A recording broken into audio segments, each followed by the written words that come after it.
membawakan anda sebuah segmen ilmu yang menarik untuk diselusuri dan dikupas, iaitu segmen Biar Buku Bicara Menjana Wacana Minda. Biar Buku Bicara merupakan segmen bual bicara yang mengupas dan membincangkan buku baharu terbitan penerbit USIM di USIM Online. Penerbit USIM juga amat berterima kasih kepada pihak MBKM dan juga pihak MAPI, Majlis Penerbitan Ilmiah Malaysia, yang berjaya menganjurkan segmen pada kali ini, sekaligus memberi peluang kepada segmen Biar Buku Bicara untuk berkongsi ilmu. Dan terima kasih juga kepada para penonton yang hadir pada kali ini untuk memeriahkan lagi segmen kita pada hari ini dan berjaya membuktikan bahawa segmen ilmu ini mendapat khalayaknya yang tersendiri. Baiklah hadirin sekalian, Biar Buku Bicara pada kali ini membicarakan sebuah buku yang menarik untuk diperkatakan, iaitu buku yang bertajuk Pembangunan Islam di Malaysia dalam Era Mahathir. Okey, baiklah semua, untuk ketahui lebih lanjut tentang peribadi beliau dan cabaran-cabaran yang dihadapi oleh pemikir Islam negarawan kita ini, dan bersama kita ialah penulis buku ini sendiri, Dr. Rumayzuddin Ghazali, seorang pensyarah di Fakulti Kepimpinan dan Pengurusan FKPUC. Apa khabar doktor dan selamat datang. Okay, bersama kita juga seorang penulis prolific daripada USIM yang memang tak pernah kenal erti penat untuk menulis, iaitu Profesor Madya dan Dr. Sapura Sipun, yang akan bersama saya untuk turut mengulas buku ini. Selamat datang, Dr. Selamat juga dan penonton-penonton. Hadirin sekalian, tanpa melengahkan masa lagi, kita teruskan untuk buku ini berbicara. Pertama kali saya ada soalan untuk penulis sendiri lah ya. Sebenarnya doktor boleh kongsikan sedikit tak apa sebenarnya maklumat yang terkandung di sebalik kulit buku Pembangunan Islam di Malaysia dalam Era Mahathir? Assalamualaikum warahmatullahi wabarakatuh. Terima kasih kepada pengurusi.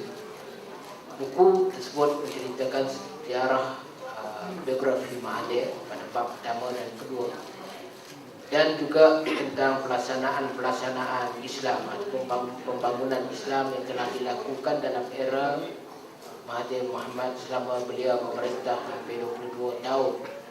Jadi buku ini menceritakan tentang perkara yang telah dilakukan dari aspek pembangunan Islam, umpamanya penerapan nilai-nilai Islam, konsep Islamisasi knowledge, perbankan Islam dan sebagainya. Dan buku ini mengisahkan pembangunan yang telah dilakukan oleh Dr. Mahathir Mohamad. Tidak dinafikan semenjak Malaysia merdeka sehinggalah sekarang pembangunan Islam itu berlaku. Tetapi kalau kita melihat apabila Tun Mahathir memerintah atau memegang tampuk pemerintahan, pembangunan Islam itu semakin rancak dilakukan oleh beliau dengan melaksanakan beberapa dasar. Umpamanya dasar penerapan nilai-nilai Islam. Ini memberi impak yang cukup besar. Begitu juga dengan penubuhan Universiti Islam Antarabangsa UIA yang sekarang ini telah memberi kesan kepada dunia Islam dengan sistem pendidikan. Begitu juga penubuhan UIM ataupun USIM itu juga memberi kesan dari segi pendidikan Islam. Tidak dapat dinafikan bahawa proses itu telah berjalan daripada sejak merdeka sehinggalah kini, dan dalam konteks pemerintahan ataupun pasal pemerintahan Tun Mahathir ianya berlaku dengan begitu baik dan rancak sekali. Mendengar ringkasannya saja saya rasa cukup menarik perhatian ya. Tapi sebelum buku ini berjaya diterbitkan ya doktor, sebenarnya bagaimana idea asal untuk penulisan buku ini, dan adakah buku ini sedikit kontroversi lah seperti yang dikatakan oleh Dr. Mahathir sendiri? Ya,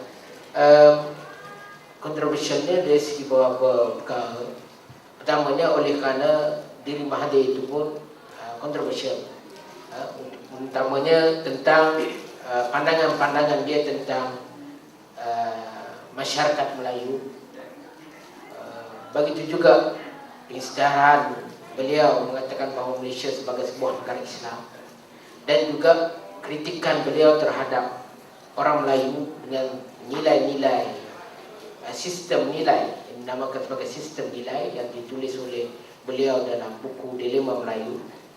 Dan juga dalam perhimpunan Agung UMNO selalunya Tun akan menyentuh tentang sikap orang Melayu yang terlalu berharap kepada kerajaan ataupun bergantung kepada kerajaan dalam semua hal. Dan juga diulas juga tentang pembangunan Islam ataupun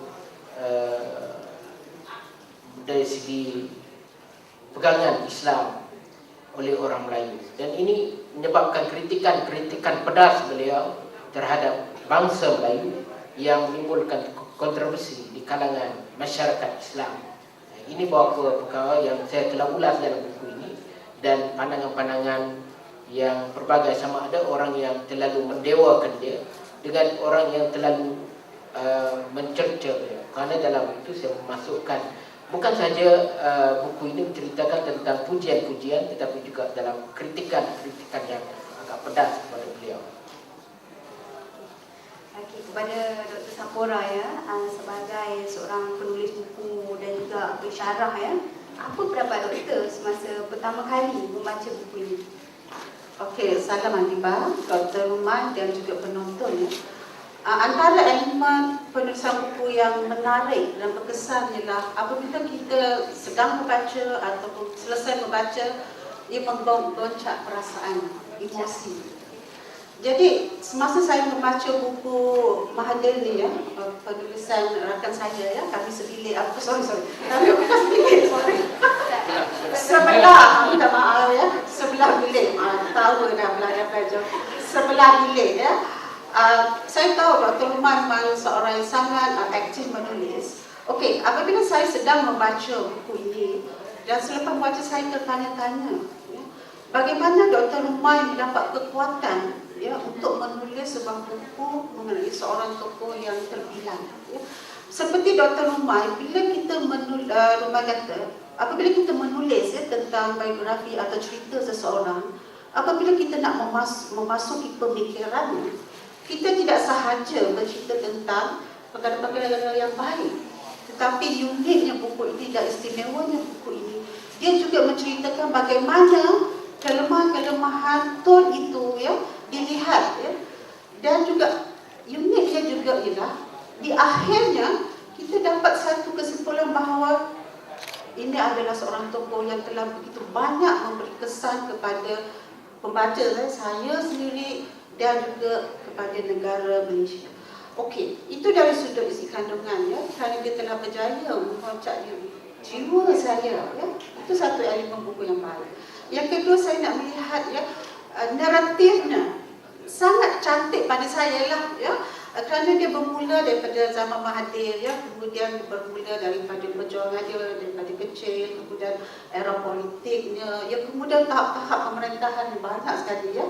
Dan akhirnya selepas Tun bersara juga, ia diceritakan dengan begitu baik pada saya dan masukkannya juga dengan gaya bahasanya, sehingga kita tidak mengatakan oh ini hanyalah sebuah buku mengenai seorang tokoh, tetapi habis saja baca, ia adalah sebuah buku yang menceritakan tokoh yang telah ya mengorak ya, mencorak ya pemikiran manusia, dan juga khususnya ya, terus terang saya katakan, khususnya kepada orang lain. Dan saya ya secara jujurnya telah banyak membaca buku, tetapi saya secara jujurnya mengatakan bahawa buku ini memang perlu dibaca. Itu secara jujurnya dari hati saya lah, walaupun kami sebelah bilik ya. Okey doktor, adakah begitu kontroversi seperti yang dikatakan tu? Okey, apabila seseorang telah memerintah selama 22 tahun, ya, itu satu jangka masa yang lama juga ya. Okey, tentunya banyak ya pemikiran, peristiwa-peristiwa yang akan berlaku. Ya. Apatah lagi bagi seseorang ya pemimpin yang cuba untuk meningkatkan ya menaikkan nama Malaysia. Ya. Banyak sekali ya strategi-strategi yang dilakukan, yang pertamanya tidak akan disukai oleh orang. Ya. Kalau baca buku ini ya, memang begitu ramai ya orang yang mengutuk, mencerca ya Tun. Ya, sampaikan daripada orang luar negara, orang dalam negara. Ya, itu saya kata uniknya buku ni ya, kerana dia bukan saja menceritakan tentang kebaikan Tun, tetapi tentang orang-orang yang mencerca Tun pun ditulis di sini. Begitu ramai orang. Tetapi saya boleh katakan yang kontroversial itu datang daripada dia sendiri. Personality Tun itu sendiri yang kita lihat di berbagai dimensi. Ya, bukan sebagai seorang pemimpin yang itu saja. Kita melihat dari segi pemikirannya yang unik, ya, yang sifatnya yang boleh melontarkan pemikiran sehingga orang-orang Presiden Amerika pun tersentak ya di bawah. Jadi memang kalau orang yang sedemikian personalitinya memang kontroversial. Ya. Tetapi saya nak menarik perhatian ya dalam satu artikel ya oleh international surat khabar mengatakan bahawa Tun adalah satu-satunya atau antara orang pemimpin ya di dunia membangun yang tidak jatuh ya dengan malunya ya, maksudnya dia bersara dengan bangganya, dengan dihormatinya ya. Jadi apapun celaannya akhirnya orang menyanjunglah ya, tapi tentu sekali akan ada orang yang tidak suka. Hadirin sekalian ya, mengapa saya kata buku ini sedikit kontroversi? Kerana kalau dilihat di kata pengantar yang ditulis oleh Tun sendiri, beliau ada mengatakan bahawa dia mengucapkan tahniahlah kepada penulis kerana berjaya menulis buku yang sedikit kontroversi. Jadi sedikit kontroversi itu rasanya telah diulas oleh penulis kita dan juga pengulas kita pada hari ini lah. Okey.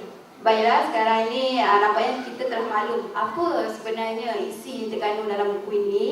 Dan sebelum buku ini diterbitkan, sebenarnya saya rasa proses untuk menerbitkan sebuah buku itu bukan yang senang ya Doktor ya. Boleh Doktor kongsikan sikit daripada proses pengumpulan bahan, proses penilaian, penulisan dan proses penerbitan lain lah kan? Berapa lama masa yang diambil untuk penerbitan buku ini? Masa yang diambil hampir 2 tahun untuk saya mengumpul bahan daripada Jabatan Penerangan, juga daripada teks-teks ucapan Mahathir sendiri, dan juga daripada Yayasan Perdana. Saya mendapat kerjasama yang baik daripada Yayasan Perdana untuk mendapatkan bahan-bahan daripada perpustakaan. Memandangkan oleh kerana saya menulis tentang biografi beliau, saya juga perlu meneromah beliau dan supaya fakta-fakta yang ada dalam itu adalah fakta yang betul dan benar.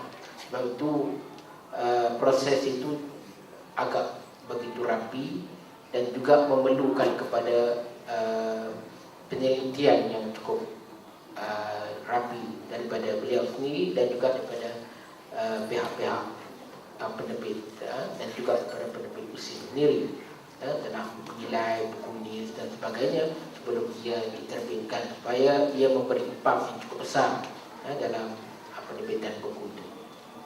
Pernah tak Doktor merasa macam down sedikit lah bila buku ni hampir 2 tahun kan untuk diterbitkan, proses yang amat lama lah.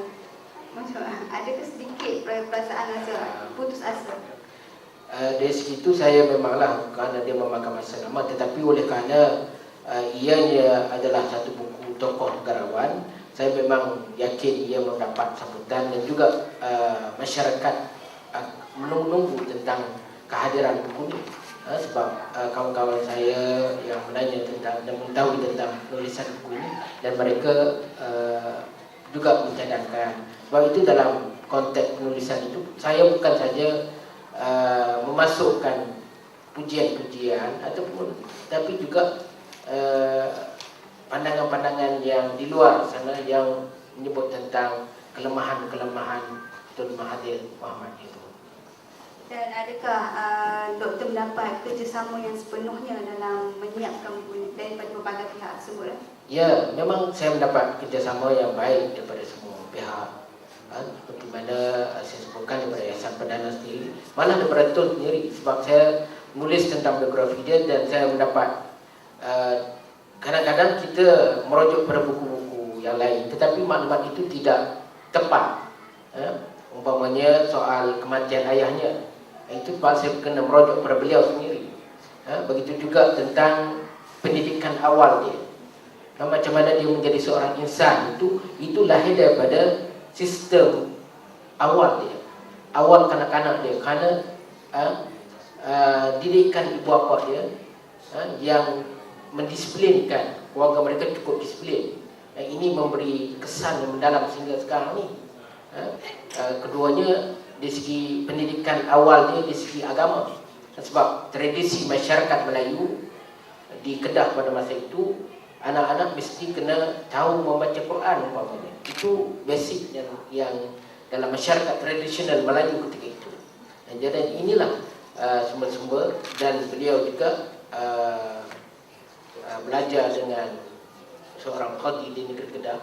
Itu sumber yang tidak dapat dari mana-mana kecuali ceramah beliau, dan beliau menceritakan tentang guru dia ini. Ini maklumat-maklumat yang tidak ada dalam buku yang lain. Doktor, saya sebenarnya sangat kagum ya dengan penulisan buku ini. Kerana apabila saya membaca, seolah-olah doktor adalah juga menjiwai ya, semangat Tun, ya, pengalaman Tun, dekalan Tun. Tentunya ia memerlukan ya satu perkongsian bersama yang jitu ya. Kalau tidak, masakan ya Dr. Mahathir Tun sendiri ya yang sanggup menulis dia punya prakata tu. Jadi bolehkah doktor kongsikan pengalaman doktor bersama Tun ya dalam proses menulis buku ini? Ya, dalam proses penulisan ini memang Tun bekerjasama. Sama ada fakta-fakta yang saya telah sebutkan itu, dan juga sebelum dikeluarkan buku itu, beliau telah membaca supaya apa yang telah. Sebab itu dalam dia menulis tentang prakata buku tersebut, walaupun mungkin ada beberapa hal yang dia tidak bersetuju, tetapi dia telah memberi endorsement kepada penerbitan buku ini. Yang keduanya, dari segi Tun sendiri, saya melihat bahawa bagaimana perlunya masyarakat kita menjadikan beliau sebagai idola, terutama dari segi pendisiplinan diri, dari segi gerak kerja. Umpamanya Tun,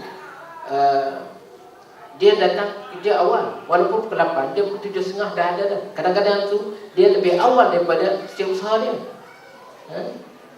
Ini bukan sahaja semasa dia daripada menteri, semasa dia menjadi doktor di Maha Klinik itu, dia adalah seorang yang cukup disiplin dari segi masa.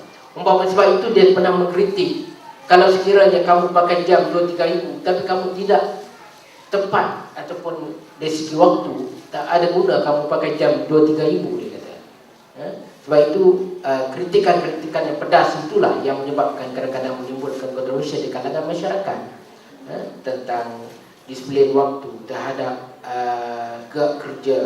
Sebab itu dalam masa era kepimpinan Tun ini, dia telah memperkenalkan waktu, punch waktu, umpamanya memperkenalkan tag nama, memperkenalkan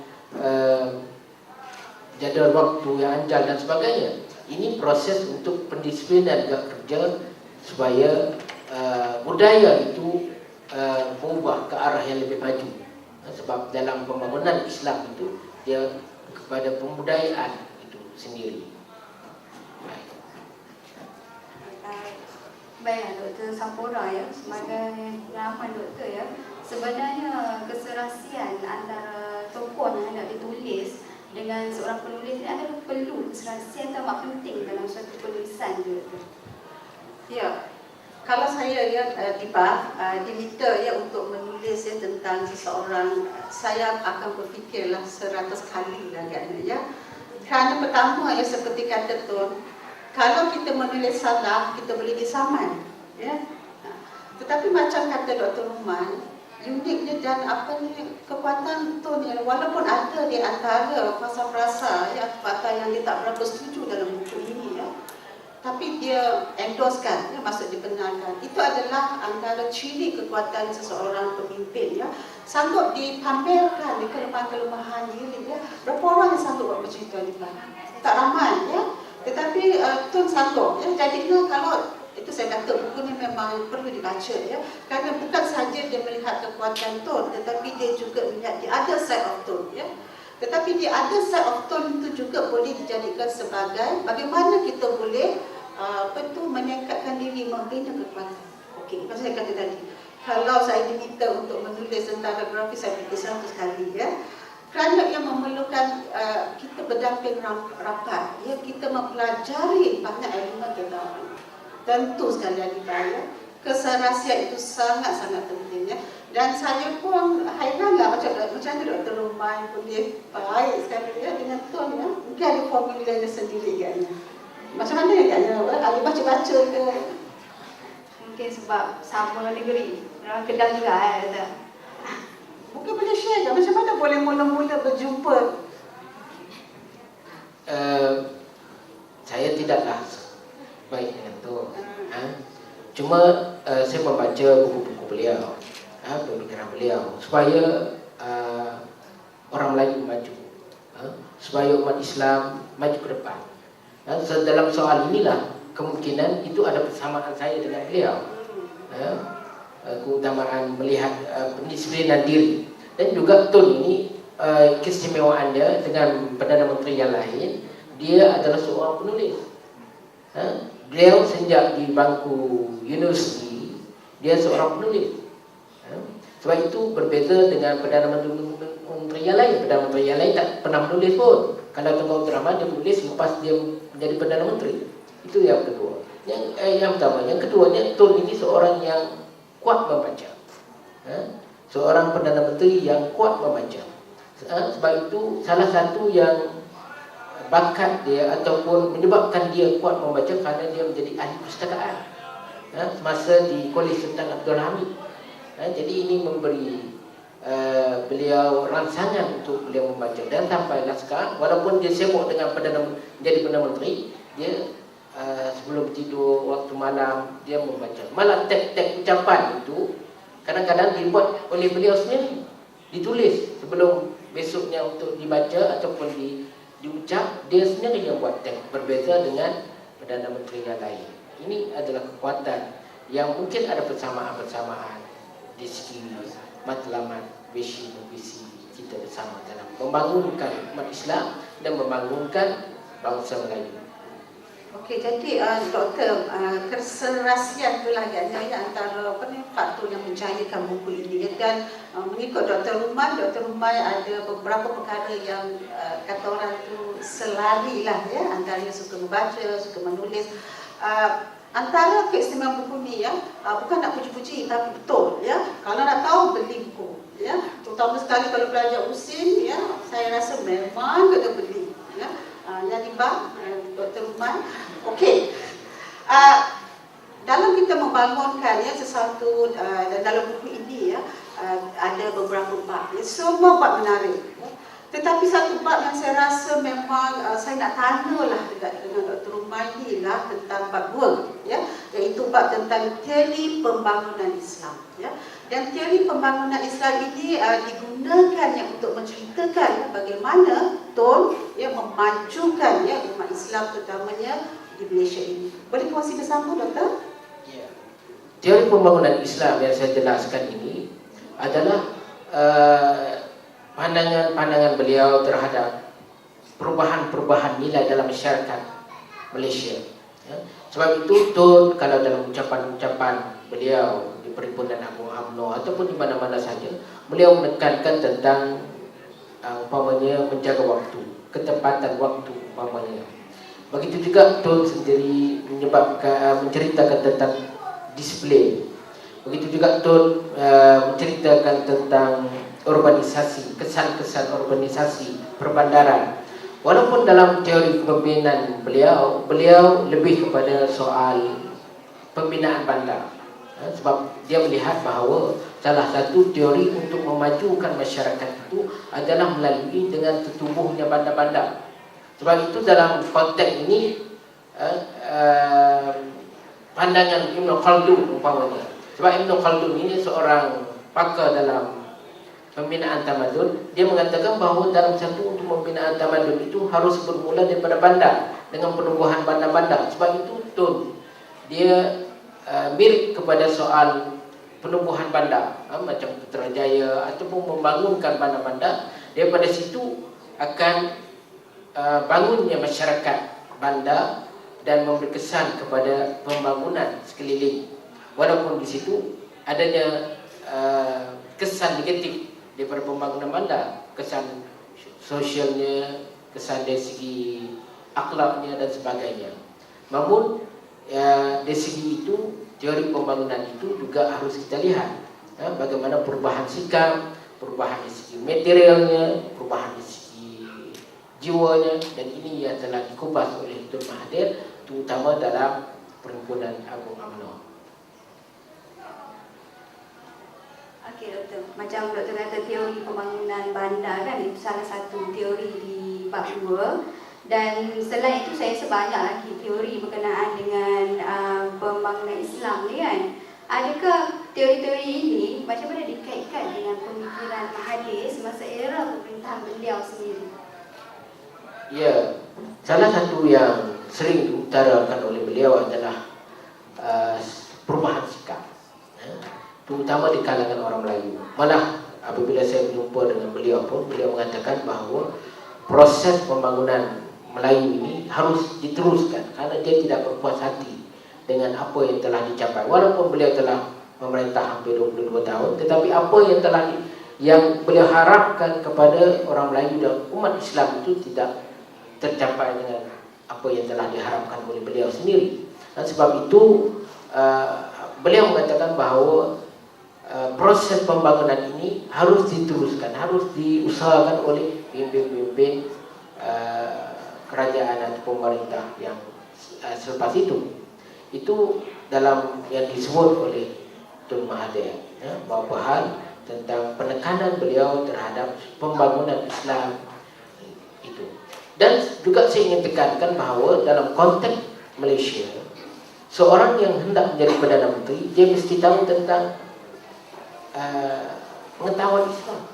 Dan ini yang kelebihan Tun berbanding dengan Perdana Menteri yang lain, kerana keistimewaan Tun, beliau dapat menggarap persoalan-persoalan ketamadunan Islam itu dengan jitu, yang menyebabkan beliau menjadi seorang tokoh negarawan yang bukan sahaja disegani di Malaysia, tetapi juga di peringkat antarabangsa, kerana pengetahuan dia tentang ketamadunan Islam itu agak detail, terutama dalam sejarah Islam dikupasnya dengan begitu baik. Okey, bagi Dr. Sapura ya, bagi doktor lah ya, selepas baca buku ini, apakah pandangan doktor buku ini jelas memaparkan pembangunan Islam yang dilaksanakan dalam era pemerintahan Mahathir sendiri? Okey, ya Adibah dan penonton, saya nak share dua cerita ya, dan saya nak kaitkan dengan sama ada buku ini berjaya atau tidak ya memaparkan pembangunan Islam itu.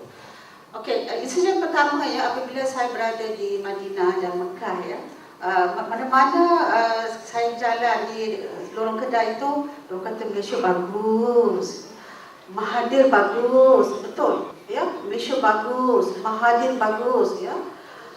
Yang kedua, saya tidak sebut nama lah ya, semasa saya darakan saya di lapangan terbang ya, so kami terpaksa tunggu punya lama ya nak melepasi immigration tu.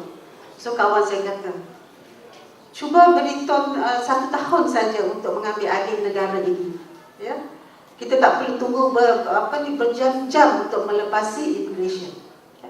Jadi ini yang Adibah ya, ini menjelaskan ya bagaimana orang luar ya begitu mengagumi ya, sifat ataupun usaha-usaha atau strategi Tun Mahathir itu ya. Dan apabila uniknya Tun ni lah, apabila dia bercakap, dia buat perkara itu ya. Mungkin juga ya, macam ahli-ahli politik atau pemimpin yang lain, dia hanya bercakap ya, tetapi dia tidak melaksanakan ya. Tun ialah seorang pemimpin, oleh kerana ya dia memegang kuasa sebagai Perdana Menteri, dia berupaya untuk melaksanakan, tetapi tidak semua pemimpin begitu ya. Jadi ya, saya kata buku ini memang ya berjaya memaparkan pertamanya pemikiran Mahathir ya, tetapi bukan setakat pemikiran ya, apa yang telah dilaksanakan. Contohnya, banyak contoh, ya. Tetapi antaranya ya Universiti Islam antara bahasa Malaysia, ya. Dan sebenarnya USIM itu juga ya adalah datangnya juga daripada pemikiran Tun, ya. Jadi memang jawapannya iya, ya. Kalau nak tahu macam saya kata, belilah buku ini, ya. Ya, itu dah kena beli buku ini ya, hadirin sekalian. Okey, baiklah. Jika kita berbicara mengenai Mahathir ya, saya rasa tak sah kalau kita tak bicara mengenai politik Mahathir. Pada pendapat penulis sendiri ya, bagaimana politik Mahathir ini memberi sumbangan kepada perkembangan Islam di Malaysia? Ya, penglibatan Mahathir dalam politik ini dia mempunyai fasa-fasa, ya. Melibatkan berbagai fasa daripada zaman Tun Razak, daripada Tunku Abdul Rahman sehinggalah beliau menjadi Perdana Menteri dan sebagainya. Dan dari segi politiknya kita melihat dia juga ada kawan dan lawan dalam konteks tersebut. Saya melihat bahawa ada beberapa hal yang telah proses politik beliau yang telah memberi impak pada perkembangan Islam, dalam pembangunan Islam umpamanya. Ini yang telah disebut oleh rakan saya Dr. Safura bahawa perbezaan Tun ini dengan reformis-reformis yang lain. Sebab reformis yang lain dia hanya kepada dalam bentuk memberi idea ataupun dalam bentuk menyuarakan dalam tulisan-tulisan buku. Tetapi Dr. Mahathir ini dia mempunyai kuasa, dia mempunyai perintah dan dia boleh buat apa yang dia fikirkan. Dan inilah yang dilakukan oleh sepanjang pemerintahan beliau. Kerana dia hanya bukan saja mengeluarkan pandangan, tetapi dia melaksanakan perkara tersebut. Umpamanya dia hendak kepada pendidikan Islam, maka dilaksanakan program-program dalam sistem pendidikan Islam itu dimasukkan subjek Islam, ditambahkan guru-guru agama, dibuatnya kolej-kolej Islam, ditubuhnya UAE dan sebagainya. Tidak dinafikan bahawa jasanya dalam perkembangan pendidikan dengan tertubuhnya UAE, USIM dan sebagainya memberi impak yang besar terhadap pendidikan Islam. Begitu juga dalam soal ekonomi, perbankan Islam dan sebagainya, sehingga sistem ekonomi Islam berkembang pesat sekarang. Ini juga hasil daripada pembangunan Islam yang telah dilakukan pada zaman ataupun di era Mahathir tersebut. Begitu juga dalam soal penerapan nilai-nilai Islam umpamanya juga telah memberi kesan. Dan ini disebut setiap tahun oleh Tun Mahathir dalam Perhimpunan Agung UMNO tentang perjuangannya dalam memantapkan Islam dan juga menghuraikan tentang apa itu nasionalisme Islam dan sebagainya, menolak tangkisan, menolak dan menangkis serangan-serangan orang luar terhadap UMNO sebagai sebuah parti sekuler umpamanya. Dan ini memberi kesan kepada masyarakat Melayu tentang perjuangan beliau untuk mengukuhkan elemen-elemen Islam dalam konteks tersebut. Saya nak tambah sikit ya. Okey, saya nak berkongsi ya. Saya rasa pada tahun 1987-88 masa itu begitu hebat pergolakan UMNO ya, bila UMNO diharamkan. Saya hanya membaca dari akhbar dan melihat TV ya. Saya tidak begitu tahu cerita sebenar ya. Kemudian bila reformasi ya, Anwar Ibrahim semua saya baca dan saya lihat dari surat khabar TV ya. Tetapi melalui pembacaan buku ini saya dapat cerita yang jelas ya. Siapa-siapa tokoh-tokoh yang mana, yang itu, yang ini jadi, dan apa dia challenges, apa cabaran-cabaran tu semasa dia memerintah tu begitu jelas musuh-musuh dia ya. Jadi saya rasa memang dari segi politiknya Mahathir sangat pelbagai ya. Dan juga kalau kita nak mengetahui dengan lebih mendalam lagi peristiwa-peristiwa penting ya dalam era Mahathir ya, ataupun peristiwa-peristiwa penting dalam politik negara, saya rasa buku ini boleh menjawabnya ya. Dan saya rasa memang lepas saya baca tu saya tahu okeylah, bolehlah saya bercerita ke orang ya, tak adalah just surface sahaja.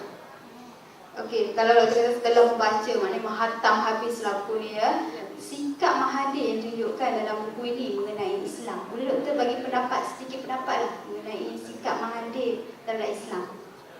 Okey. Saya melihat ya sikap Tun terhadap Islam ialah macam Dr. Rumai, saya sangat setuju. Dia berakar umbi daripada kehidupan kecilnya. Ya. Kalau penonton baca, ya, macam mana Tun, ya, dia sanggup malam-malam tu masa dia jadi doktor tu, dia pergi, ya, lalu sawah tu, laluan sawah yang tu, dia pergi sendiri, batas sawah tu, dia pergi sendiri dekat rumah orang yang sakit tu, ya. Cuba bayangkanlah berapalah ramai orang doktor yang sanggup macam tu, tapi Tun sanggup, ya. Kemudian macam kita selalu dengar, ya, siapa yang miskin datang memang dia tak charge, ya. Jadi okey, jadi dia kaitkan, ya, bagaimana, ya, sikap, maksudnya kemiskinan, dia tengok kemiskinan orang Melayu, ya. Jadi dia kaitkannya dengan mengikut Tun, orang Melayu beragama Islam, ya. Jadi dia kata dia nak tolong orang Melayu itu. Jadi dia kata macam mana dia nak tolong orang Melayu ialah dengan dia memperkenalkan, ya, dasar-dasar Islam yang pada Tun, Islam itu adalah satu kehidupan yang sudah cukup lengkap, ya. Jadi apabila dia nak menolong orang Melayu melalui Islam, maka dia jalankan dasar-dasar Islam itu, ya. Dan of course, ya, apabila dia cuba melaksanakan dasar itu, dia banyak kena kutuk, ya, macam-macam gelaran yang diberikan pada Tun. Tak ada gelaran itu pernah dengar. Tapi Tun adalah seorang pejuang yang kata orang kental. Apa pun orang kata, dia kata niatnya baik, ya. Niatnya nak bantu orang Melayu, kemudian orang Islam, dan apabila dia membantu orang Melayu, bukan sahaja dia punya kesejahteraan itu diterima oleh orang Melayu, tetapi oleh orang bangsa lain juga, ya. Jadinya memang saya rasa Tun ini antara keistimewaannya memang dia banyak berjuang untuk orang Islam. Sehingga kini, ya, kalau kita lihat bahawa Tun adalah orang yang paling kuat berjuang untuk Palestin. Ya, sampai apabila dia bersara, dia masih lagi mengetahui persatuan Palestin, dan dia tidak lagi, memang daripada dulu dia tak segan, ya, untuk berbicara, ya, di platform antarabangsa untuk membantu umat Islam, tak kira di Malaysia dan juga di luar. Pendapat penulis sendiri, ya, bagaimana persepsi Mahathir mengenai Malaysia sebuah negara Islam? Ya, mengenai Malaysia sebagai sebuah negara Islam, Tun Mahathir telah menyebutkan isytiharan bahawa Malaysia sebagai sebuah negara Islam. Dan dalam buku ini saya menceritakan pandangan-pandangan ulama dalam mengatakan tentang tarikh negara Islam. Memang pelbagai tarikh ataupun definisi yang diberikan oleh berbagai ulama mengenai negara Islam. Tetapi tarikh yang paling ringkas ataupun yang memadai bahawa mengatakan negara Islam itu ianya diperintah oleh orang Islam dan majoritinya oleh orang Islam. Itu tarikh yang ringkas. Kalau kita melihat dalam konteks Malaysia, itu sudah memadai bahawa Malaysia sebagai sebuah negara Islam. Cuma di segi pelaksanaan, umpamanya, itu ada perbezaan di kalangan ulama. Umpamanya Syekh Qutb Al-Maududi mensyaratkan supaya nak menyebutkan negara Islam itu dengan pelaksanaan hukum Islam. Tetapi kalau Abu Zahr Wahbah Zuhail umpamanya, dia hanya mengatakan bahawa ia jadi perintah oleh orang Islam dan majoritinya oleh orang Islam penduduknya, maka itu adalah memadai kita menyebut sebagai sebuah negara Islam. Dan juga dari segi maqasid syariah ataupun siasat syariah, itu apabila kita menyebutkan Malaysia sebagai sebuah negara Islam, maknanya kerajaan kena komitmen terhadap pelaksanaan Islam. Mana mungkin seorang dia mengaku sebagai sebuah negara Islam, tetapi dia tidak melaksanakan komitmen terhadap pelaksanaan Islam. Itu dari segi konteks siasat syariah ataupun dari segi maqasid syariah sendiri. Dan ia memberi keuntungan. Itu juga kalau melihat dari segi perundangan perlembagaan Malaysia sebagai sebuah negara Islam ataupun agama rasmi sebagai agama Islam, itu kalau mengikut ahli-ahli perundangan seperti Tan Sri Ahmad Ibrahim ataupun Aziz Bari umpamanya, ceritakan bahawa itu memberi ruang kepada kita untuk melaksanakan pelaksanaan Islam. Jadi ia memberi fokus bahawa sebagai sebuah negara Islam itu adalah ketetapan dengan konteks ketua negara sebagai orang Islam dan majoriti penduduknya adalah orang Islam.